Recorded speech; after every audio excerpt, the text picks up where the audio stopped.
Donc, dans l'actualité, on en a parlé dans le bulletin, c'est près de 200 personnes qui se sont rendues à l'église de Saint-Pierre de la Rivière-du-Sud sous l'invitation du maire de l'endroit.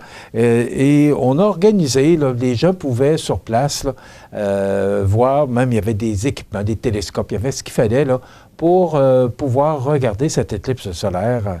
C'est un phénomène qu'on n'avait pas vu pour notre région depuis 1972, mois de juillet 72, et on dit que ça va revenir dans 82 ans. Là. Alors, probablement qu'on ne sera plus là.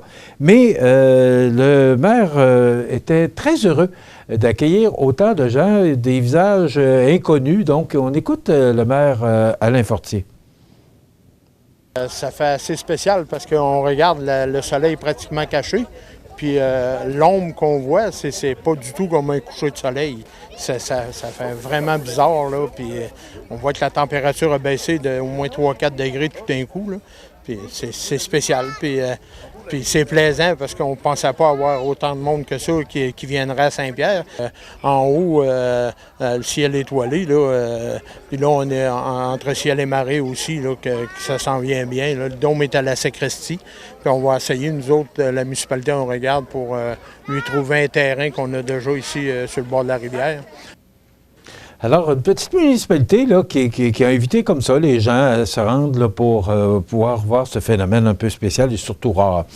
On parle de petite municipalité. Saint-Philémon, qui a été mise en danger à 3 reprises depuis 2010. C'est son école primaire, l'école Écho de la forêt de Saint-Philémon, qui peut désormais envisager un avenir meilleur. Donc, l'an prochain, c'est 25 élèves qui la fréquenteront. On sait que le centre de service scolaire oblige d'avoir un minimum d'étudiants. On le sait, là, on a connu cette histoire-là parce qu'on en a parlé abondamment avec la municipalité de Sainte-Lucie-de-Beauregard. Mais rien n'est jamais gagné d'avance dans ces petites municipalités. On sait que Saint-Philémon, d'abord, ils ont perdu leur caisse populaire, ils ont perdu leur marché d'alimentation, et en plus, la Pointe-Auto qui a quitté en 2009. Mais les gens, moi, je leur lève mon chapeau, le dynamisme qui anime ces petites municipalités-là. Le maire Daniel Pouliot explique, entre autres, le maintien d'école et son éventuelle rénovation comme étant le résultat de petits gestes. On écoute M. Pouliot. On ne baisse pas les bras, mais il faut le voir à court, moyen et long terme. C'est vraiment... parce qu'on le voit juste à court terme, je pense que ça n'aura pas fonctionné non plus. Il faut vraiment dire, il y a une action à court terme. L'action à court terme, c'est la plus facile. C'est toujours une succession de choses qui arrivent. Puis s'adapter au moment. Il y a 3 ans, je n'aurais pas dit que l'effet Massif du Sud allait être si fort que ça. Et aujourd'hui, oui. Alors, le maire Pouliot qui estime que sa municipalité est en meilleure position qu'en 2010 pour répondre aux défis que lui impose l'accroissement de sa population. Elle pourra partager ses préoccupations en mai prochain avec sa jumelle voisine Bartland lors d'un colloque régional portant sur les fusions municipales.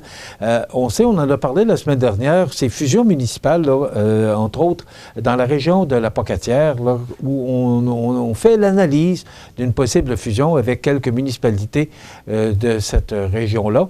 Je pense que de plus en plus, les maires des municipalités, vous savez, à la Pocatière, on disait que c'est 7 municipalités, 49 conseillers et conseillères. Ça commence à être du monde.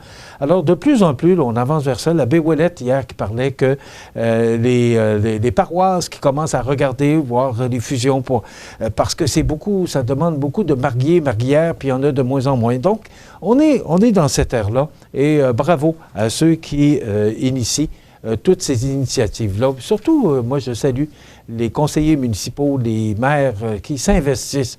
Pas toujours facile. Demain, on vous réserve la chronique culturelle pour notre émission du mercredi, comme à tous les jours.